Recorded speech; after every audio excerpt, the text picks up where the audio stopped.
What is up, everybody? Miles TV is back with another episodic review for MythCraft, the podcast.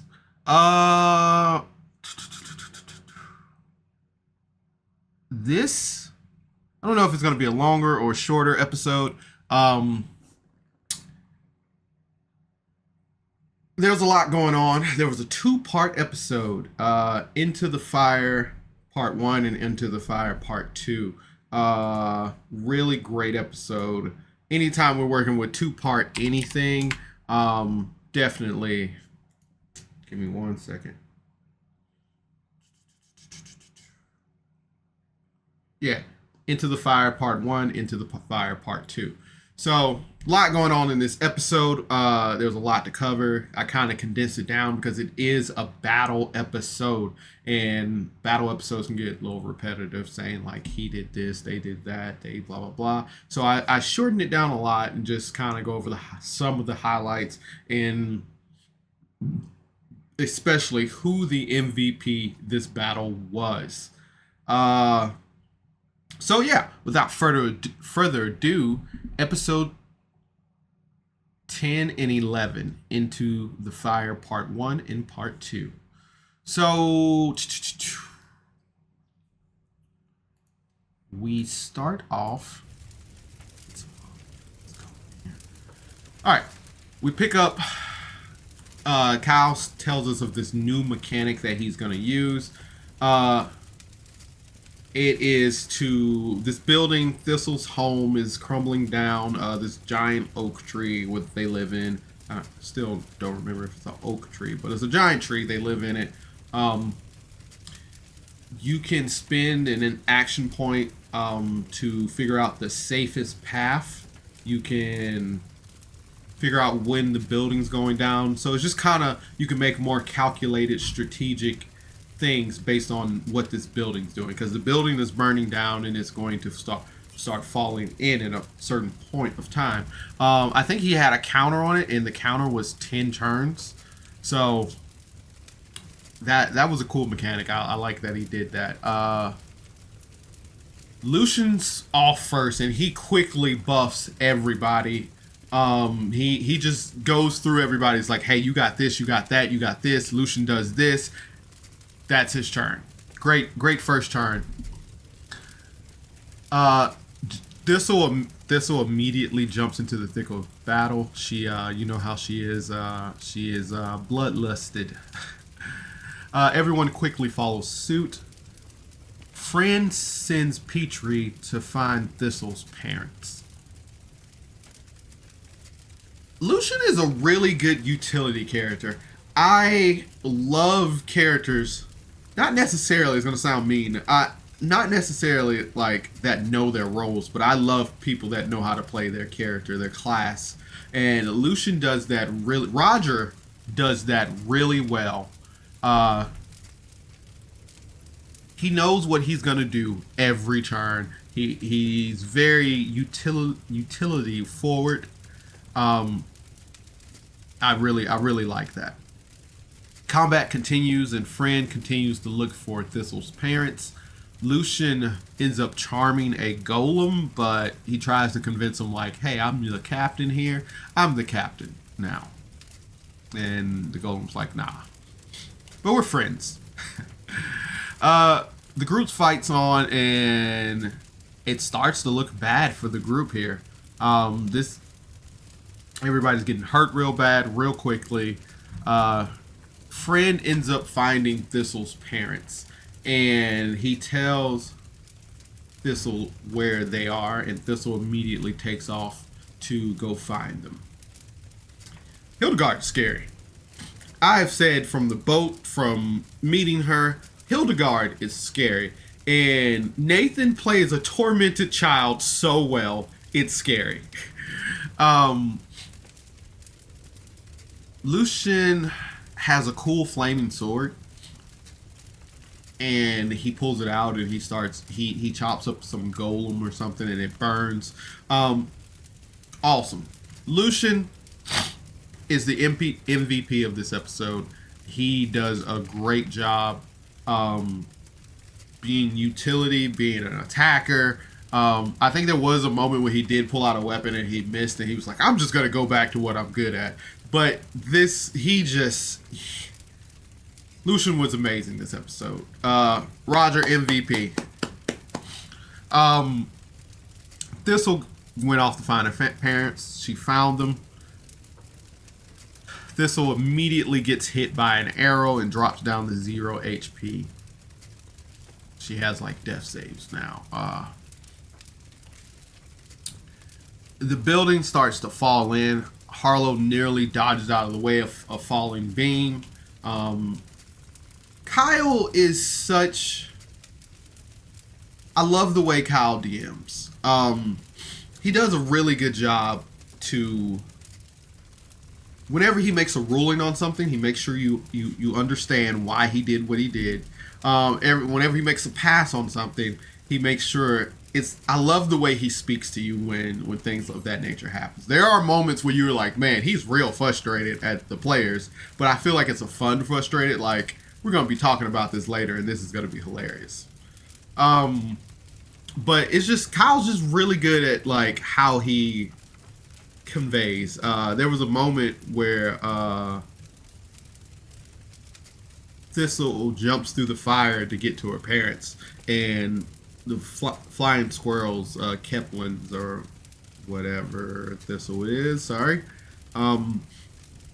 she couldn't jump. And Kyle was like, well,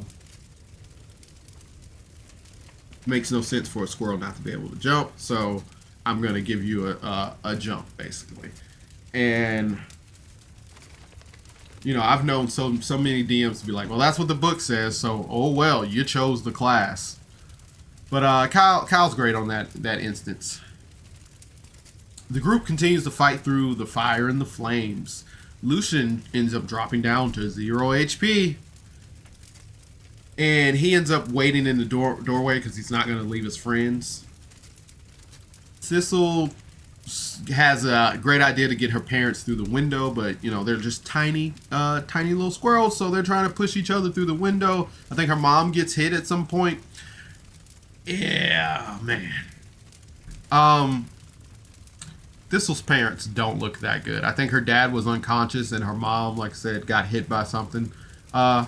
Kyle is doing a really good job creating suspense. And I mostly talk about the players and their actions and the story, but Kyle himself does a really good job of creating suspense. He did a really good job of like, hey, you got to get in here and do this thing, but all these other things are going on. And it is not overwhelming because I think I've said this before when they went to go rescue the miners. Kyle does a good job of like creating side objective or keeping battle interesting, because battle can get boring real quick, and being able to do like side objectives or events is real necessary to keep. I can only imagine to keep a battle scene in a podcast interesting, and then to keep your players interested. Because just to be like, I hit him, they hit me, I hit them type thing gets boring. But you throw in a burning building, rescuing parents, soldiers attacking you in that burning building, following beams. Man, good job, Kyle. Good job. Group continues to fight on. Thistle struggles to help her parents escape this building. Harlow ends up getting out of the building first.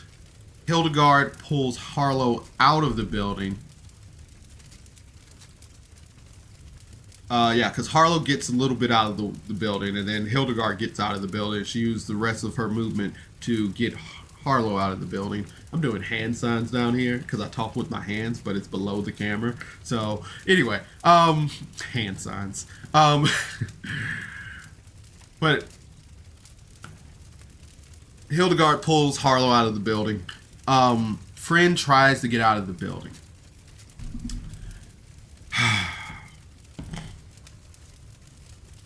So, Friend runs out of the building. He finds a route. He takes some damage. And as he gets out of the building, Friend collapses and dies. And Friend at this point, episode 11, is my favorite character. I love Friend, if you haven't noticed. Friend is my favorite character. Friend dies, and I just insert Timmy Turner's mom, everything I touch dies. And little bit of a spoiler if you haven't seen Power Word Fell. Favorite character was Pickles. She died. She came back to life, but she did die.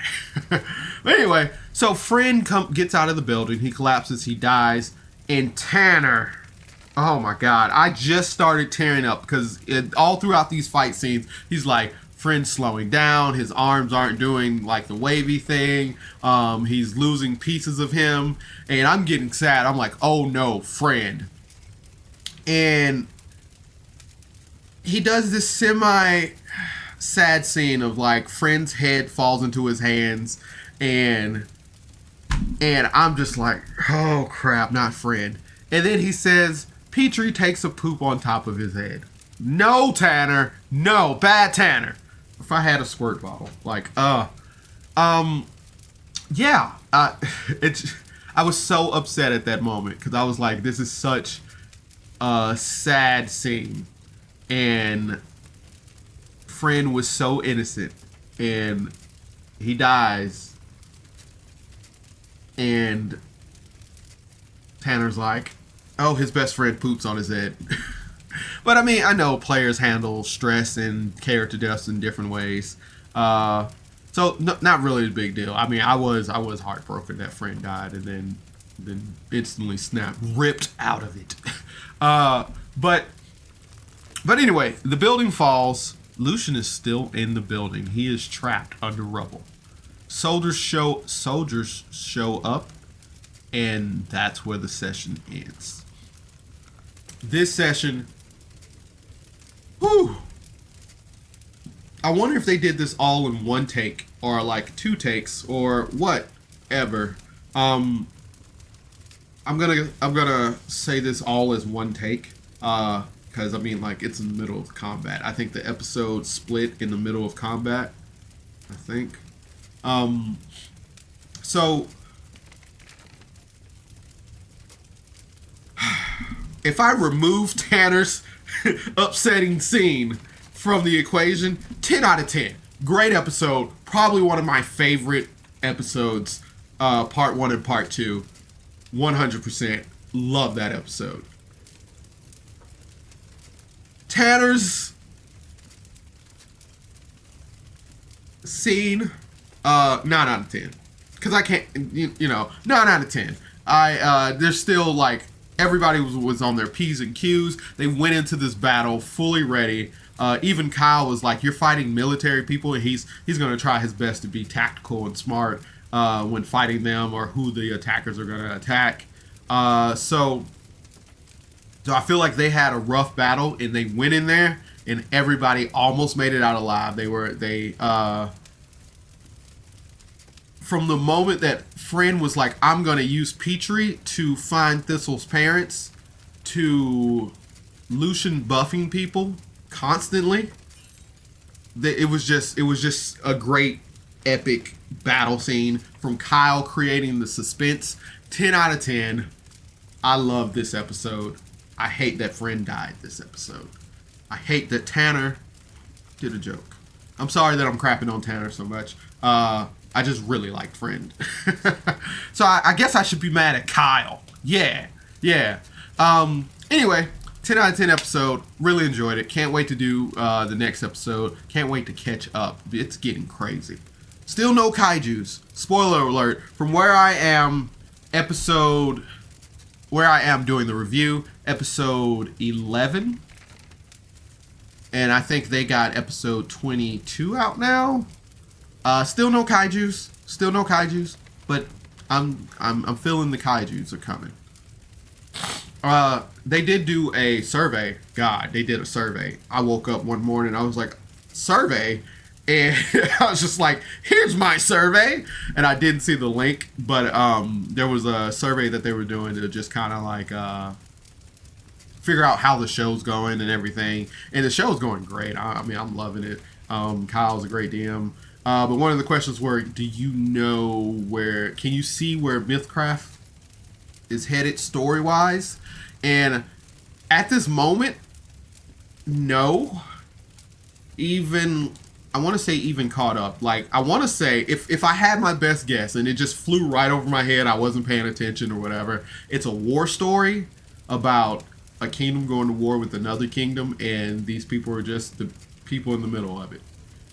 My overarching theory that I'm trying to piece together is that this kingdom is trying to rise in power, and they're trying to figure out how to summon a kaiju to take over the world, basically.